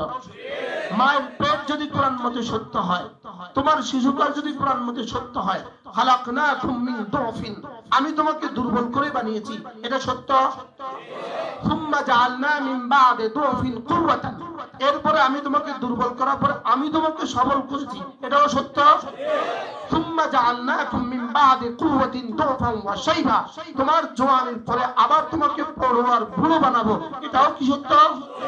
এবার জিজ্ঞেস করবে, আওয়ালাম নুআম্মিরকুম মা ইয়াতাযাক্কারু ফীহি মান তাযাক্কারা, আমি কি তোমাকে 20 বছর দেই নাই যেই সময়ে তুমি রেডি হয়ে আসতে পারতা? আমি কি বুঝাতে পারছি? এবার বলো, তোমার হাতে তুমি কি করবা? এবার তোমার অতীত, বর্তমান, ভবিষ্যৎ, বলো বলো বলো বলো বলো। অতীত, বর্তমান, ভবিষ্যৎ। এবার বলো, তোমার হায়াত কোনটা? এটা, এটা। এবার বলো, বর্তমানকে কয় ভাগে ভাগ করবা? 2 ভাগে, দুনিয়া, আখিরাত। বলো,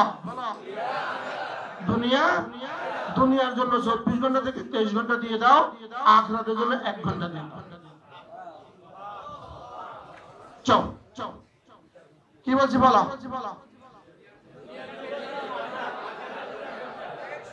এবার তুমি আমারে বুঝাও, ছবি দেখা দ্বারা তোমার কি কি আসবে আমারে বুঝাও। আমাকে বুঝাতে হবে দুনিয়া আসতে হবে না আখিরাত আসতে হবে? তোমার মোবাইলে ছবি দেখার দ্বারা তোমার কি কি আসবে এটা আমারে বুঝাও। হ্যাঁ, তোমার মোবাইলে গেমস খেলার দ্বারা তোমার কি কি আসবে আমাকে বুঝাও। তাহলে আমার আজকে থেকে সিদ্ধান্ত হবে 2টা, ওই কাজ করব যে কাজ আমার দুনিয়া আসবে, অথবা ওই কাজ করব যে কাজ আমার আখিরাত আসবে। আর মুসলমান যখন আখিরাতের কাজগুলো ঠিক রাখে, তার দুনিয়ার সমস্ত কাজ আখিরাত হয়ে যায়। কি যদি এদেরকে এখন এই 4জন বসায় আমার কথাগুলো তাক করতে দিতে পারতাম, শুরু থেকে আবার শুরু করো। আমার জন্মের পূর্বে, আমার মায়ের পেট, আমার শিশুকাল, আমার কিশোর, এগুলো ধর্তব্য নয়। এবার আমার সামনে কি? যুবক। সামনে কি? বৃদ্ধ। বৃদ্ধকাল কি? প্রস্তুতি পর্ব, ব্যাগ গোছানোর টাইম। এই ব্যাগ গোছায়, আখেরি সময় ব্যাগ গোছায় না, কেনাকাটা করে। শেষ টাইমে আগে আইনে রাখছে, এগুলো এখন গোছায়। বুঝবে না? জুতা কিনছে আগে, মোজা কিনছে আগে, বেল্ট কিনছে আগে, ব্রাশ কিনছে আগে। এখন 11টা বাজে, 12টার ফ্লাইট। 11টা বাজে পরে এখন কি করে? কিনে না গোসা। তাহলে বলো বাড়ির কি? এবার কিনবো। বুঝে গেছে তো? মাশাআল্লাহ। কিনবো কখন? যুবক অবস্থায়। এবার বলো, আমার বর্তমান, আমি এখন আছি যৌবনে। আমি এখন আছি কি? যৌবনে। আমার যৌবনে আমার কাজ দুটা। যৌবনে আমার কাজ দুটা, আমার দুনিয়া অর্জন, আমার আখিরাত অর্জন। বলো, আবার বলো। তাহলে ছবি দেখা কোনটার মধ্যে পড়ে? প্রেম করা কোনটার মধ্যে পড়ে? বিড়ি খাওয়া কোনটার মধ্যে পড়ে? বুঝতে পারলাম না। শুধু শুধু আড্ডা দেওয়া কোনটার মধ্যে পড়ে? এটা দ্বারা তোমার দুনিয়া কি কি আসবে? এটা দ্বারা তোমার আখিরাত কি কি আসবে? তাইলে দুনিয়া সাজাবো আমি কে যেটা দিয়ে, সেটা নাম হলো কর্ম। আখিরাত সাজাবো যেটা দিয়ে, এটা নাম হলো ধর্ম। আমার জীবনের সম্পূর্ণ হবে কর্ম যোগ ধর্ম ইজ ইকুয়াল টু দুনিয়া আখিরাত। বলেন কি বলছি? বলেন। এখন কর্মের মধ্যে তোমার পড়া, তোমার পড়ানো, তোমার ব্যবসা, তোমার চাকরি, সব তোমার দুনিয়া, সব তোমার কর্ম। আর আখিরাতের মধ্যে ঈমান, নামাজ, রোজা, হজ, যাকাত, পর্দা, তেলাওয়াত, জিকির, গুনাহ ছেড়ে দেওয়া। বাস। এবার বলো, তোমার দুনিয়া তুমি কি কি দিয়া কামাইবা? কর্ম কে কি করবা? তোমার জীবনে যা দরকার। তুমি রিক্সা চালাবা, কর্ম। ট্রেন চালাবা, কর্ম। বেবি চালাবা, কর্ম। খেলা চালাবা, কর্ম। বাইক চালাবা, কর্ম। কর্ম। কেরানিগিরি করবা, কর্ম। দোকানদারি করবা, কর্ম। পরোটা বানাইবা, কর্ম।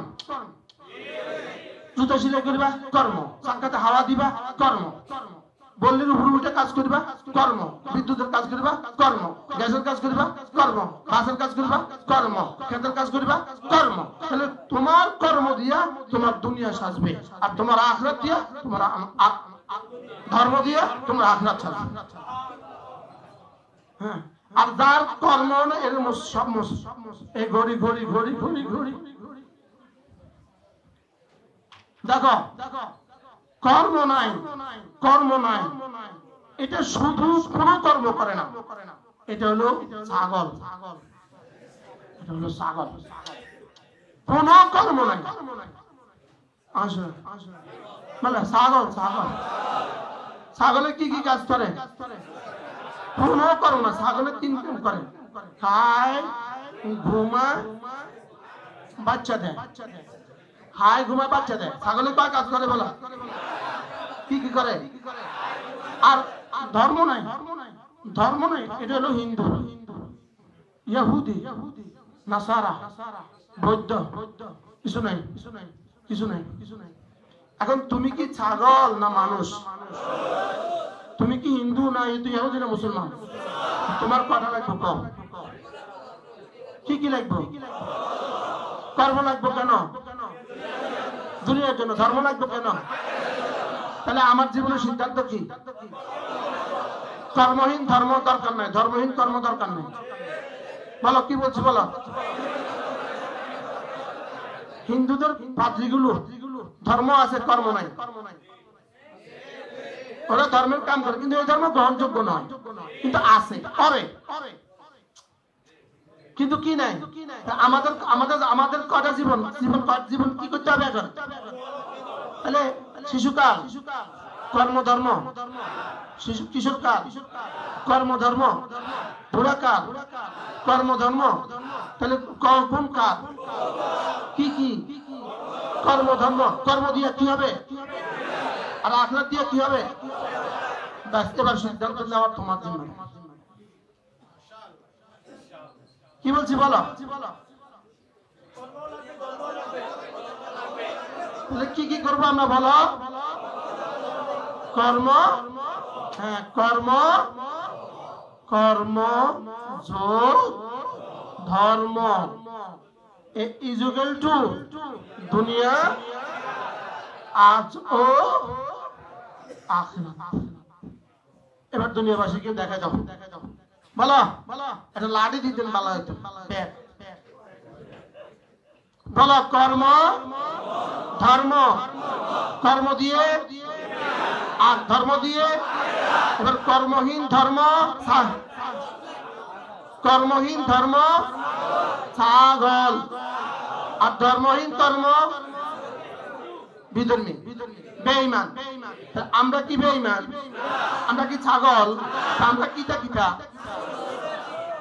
মানুষ এবং মুমিন। বলো আমাদের জীবনের সিদ্ধান্ত কি? আল্লাহ আমাদের সবাইকে তাওফিক দান।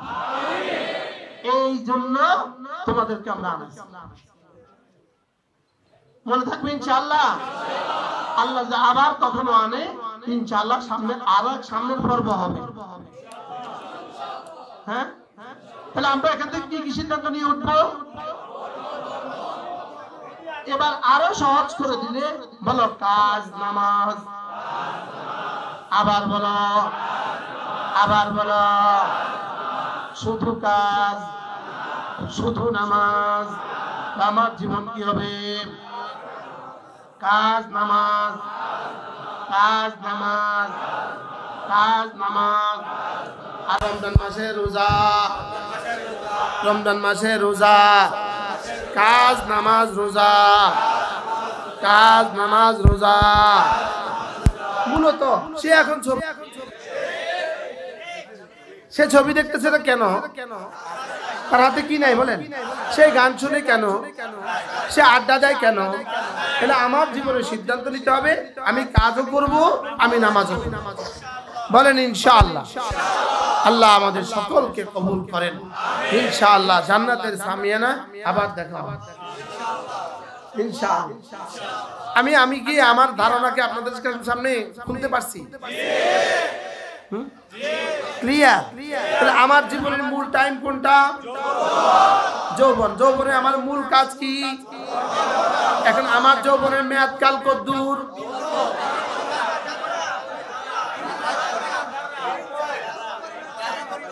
পিন পয়েন্ট কি কি কি? আচ্ছা, 1 লক্ষ বছরের মোকাবেলায় আমার 70 বছর কত বছর হবে? কত ভাগের 1 ভাগ? 10 লক্ষ বছরের মোকাবেলায় আমার 70 বছর কত ভাগের 1 ভাগ? আচ্ছা, 10,000 কোটি বছরের মোকাবেলায় আমার 70 বছর কত ভাগের 1 ভাগ? পিন পয়েন্ট যেটা বলছি আমরা, এটাও হবে না। কি বলছি বলেন? এটাও হবে না। তাহলে আমার জীবনের এই পিন পয়েন্টকে যদি আমি ধরে রাখতে পারি, আমার বাকি দুনিয়ার লাইফ এটাও সুন্দর হবে, আমার কবর হাসর মিজান ফুলসরাত জান্নাত এটাও সুন্দর। তাহলে আমার অতীতের যে পাঠগুলো আমরা শুনলাম, ঠিক আমার সামনের জীবনেরও পাঠ আছে, কবর হাসর মিজান ফুলসরাত জান্নাত। কবর হাসর মিজান ফুলসরাত জান্নাত। বলেন এখন এই সবগুলো নির্ভর করে আমার ওই পিন পয়েন্টকে দামি বানাবার উপর। হ্যাঁ, আর ওই পিন পয়েন্ট দামি হবে আমার দুটা দিয়ে, কর্ম ধর্ম। এবার ধর্ম কি কি এটা আমরা আবার বুঝবো পরে। কর্ম কি কি এটা আমার আর নতুন করে তোমাদেরকে বুঝাইতে হবে না। কি বলছি? কর্ম বুঝাবার লাগে আমাদের ডক্টর ইউনূস সাহেব যথেষ্ট না। কর্ম উনি কি উনি শুধু কেউ শ্রমিক হয়ে কেউ জন্মগ্রহণ করে না, সবাই উদ্যোক্তা হবেন। তো সবাই যদি উদ্যোক্তা হয় তো কারখানা চলবো কি দিয়ে? আমার বুঝে ধরে না, বুঝুন না। সবাই উদ্যোক্তা হবেন, সবাই শিল্পপতি হবেন, কেউ শ্রমিক হবেন না, কেউ শিল্পপতি হবেন। যদি সবাই শিল্পপতি হয় তো এই দেশের এই কারখানা চলবে কি দিয়ে? এটা আমার বুঝে ধরে না। কি এটা ইসলামী দর্শনের খেলাফ, ইসলামী দর্শনের বিপরীত। ইসলামী দর্শন হলো নাহনু কাসামনা বাইনাহুমুল মাঈশা, আমি বন্টন করেছি তোমাদের মধ্যে রিজিকের সয়েজ, আমি বন্টন করেছি। একজন বল্লির মাথায় উঠবে কেন? যদি বল্লির মাথায় না উঠে ডক্টর ইউনূসের মাথায় কিন্তু ফ্যান চলবে না। কথা মনে হয় বুঝেন না? আরেকজন ডুবুরি হবে কেন?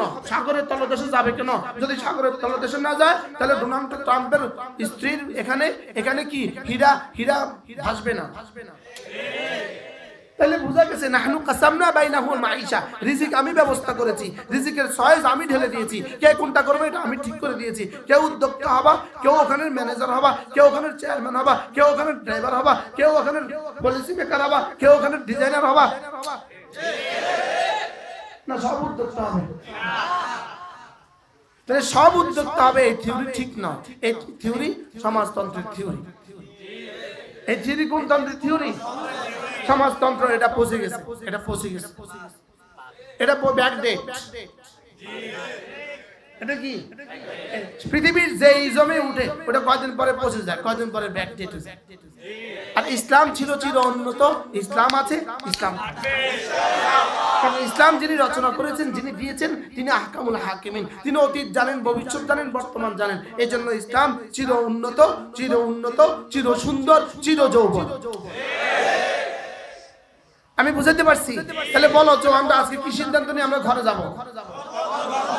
এখন গিয়ে তুমি পড়তে বসবা, যেমন আসর থেকে মাগরিব তুমি ঘুরবা, মাগরিব থেকে আসা তুমি মাগরিব পড়বা, মাগরিব থেকে আসা তুমি পড়ার টেবিলে থাকবা। কোথায়? পড়ার টেবিলে থাকবা। আবার এসা পড়বা, এসা পরে তুমি পড়ার টেবিলে থাকবা, সময় মতো ঘুমিয়ে যাবা, আবার উঠবা, ফজর পড়বা, এবার তুমি আবার পড়তে বসবা। এটা হলো তোমার আজকের ডিউটি। এর মধ্যে তুমি যেই পরিমাণ পড়বা, যেই পরিমাণ নামাজ পড়া, নামাজ পড়া, নামাজ, এটা দিয়েই তোমার দুনিয়া সুন্দর, তোমার আখিরাত সুন্দর। পৃথিবীর আর কোন থিওরি তোমার দুনিয়া আখিরাত সুন্দর করতে পারবে না। কি বলছি বলো? তুমি নামাজ ঠিক রেখে তোমার অঙ্ক করা, এটা তোমার দুনিয়া আখিরাত ঠিক করে দিবে। নামাজ ঠিক রেখে ইংরেজি পড়া, তোমার দুনিয়া আখিরাত ঠিক করে দিবে। নামাজ ঠিক রেখে ব্যাকরণ পড়া, দুনিয়া আখিরাত ঠিক করে দিবে। নামাজ ঠিক রেখে গ্রামার পড়া, দুনিয়া আখিরাত ঠিক করে দিবে। নামাজ ঠিক রেখে মাটি কাটা, দুনিয়া আখিরাত ঠিক করে দিবে। নামাজ ঠিক রেখে রিকশা চালানো, দুনিয়া আখিরাত ঠিক করে দিবে। নামাজ ঠিক রেখে সিএনজি চালানো, দুনিয়া আখিরাত ঠিক করে দিবে। নামাজ ঠিক রেখে কাঠমিস্ত্রি হওয়া, দুনিয়া আখিরাত ঠিক করে দিবে। নামাজ ঠিক রেখে কি বলে রাজমিস্ত্রি হওয়া, দুনিয়া আখিরাত ঠিক করে দিবে। নামাজ ঠিক রেখে ড্রাইভিং হওয়া, দুনিয়া আখিরাত ঠিক করে দিবে। নামাজ ঠিক রেখে ডাক্তার, নামাজ ঠিক রেখে ইঞ্জিনিয়ার, নামাজ ঠিক রেখে প্রফেসর, নামাজ ঠিক রেখে দুনিয়া, নামাজ ঠিক রেখে আখিরাত। পারছি? আমি বুঝাতে পারছি? বলে আমার জীবনের থিওরি দুনিয়া আখিরাত, স্বপ্ন দুনিয়া আখিরাত। বলো ওয়ালা তানসা নসিবাকা মিনাদ দুনিয়া, দুনিয়া ভুলে যেও না, দুনিয়া ভুলে যেও না, দুনিয়া ভুলে যেও না। এর অর্থ শুধু দুনিয়া। এই ভুলে যেও না, আমাকেও ভুলে যেও না। কখন বলে? অন্যদেরকে তো মনে রাখবা, আমাকেও ভুলবা না। আর বলে না আমাকেও ভুলে যেও না, এর অর্থ কি? না আর কারোর মনে রাখো না, শুধু আমার মনে রাখো। তাহলে দুনিয়া ভুলে যেও না অর্থ কি? আরে তুমি আখিরাতের জন্য এতটা পাগল হয়ে যেও না যে দুনিয়াটা ভুলে যাবা। এতটা পাগল হয়ে যেও না, আখিরাত ধরবা। তবে শোনো, দুনিয়াটাকেও ভুলে যেও না। বলো যে আমরা দুনিয়া ভুলতাম না, এই আজকে আমরা করতে হইব আম করে কি? আমরা কি দুনিয়া ভুলছি? বলে এই ওয়াজ আর আমাদেরকে নতুন করে করতে হবে। তা আমরা তাহলে ওটার সাথে এটা জুড়ে দেই, আখিরাতেই ধরো, দুনিয়াও ভুলে যেও না। কি বলছি? আচ্ছা এই যারা চার দোকানে এমনি ব্যাটকা বয়ে থাকে, তুমি আমারে বলো এর দুনিয়া কদ্দুর আছে, আখিরাত কদ্দুর আছে? আচ্ছা রাস্তার পাশে ফুলের গোড়াতে বসে বসে মোবাইলে জিন্দেগি দিতেছে, এর দুনিয়া কদ্দুর আখিরাত কদ্দুর। তা আমরা চাই তোমাদের দুনিয়া সুন্দর হয়, আখিরাত সুন্দর। কি চাই বলো? আমার দুনিয়া আমার আখিরাত সুন্দর হবে কি কি দিয়া? শুধু কর্ম করে কে? ছাগলে বলে কর্ম করে। এইটা নিয়ে পড়াইছি এতক্ষণ ধরে। হ্যাঁ বলো, শুধু কি করে? শুধু কর্ম করে। আর ছাগলে কি করে? শুধু খায়। আমি ছাগল না মানুষ? এবার আমি কি ইহুদি না মুমিন?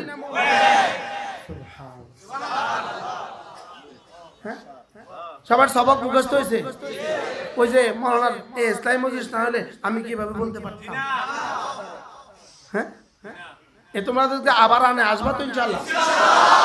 এক একজন কয়জন করে নিয়ে আসবা? আল্লাহ আমাদের সবাইকে তৌফিক দান করুন। তাহলে আমাদের জীবনের সিদ্ধান্ত কর্ম ধর্ম, দুনিয়া আখিরাত, দুনিয়া আখিরাত, দুনিয়া আখিরাত। এই জন্য করতে হবে কয়টা? কি কি? সুবহানাল্লাহ। এবার ধর্ম কি এটা একসময় আমরা বলতে থাকবো ইনশাআল্লাহ। ঠিক আছে না ইনশাআল্লাহ? আল্লাহ আমাদের সকলের দুনিয়া সুন্দর করে দেন, আখিরাত তার চেয়েও বেশি সুন্দর করে দেন। সুবহানাল্লাহ ওয়া বিহামদিহি, সুবহানাকাল্লাহুম্মা ওয়া বিহামদিক, আশহাদু আল লা ইলাহা ইল্লা আনতা, আস্তাগফিরুকা।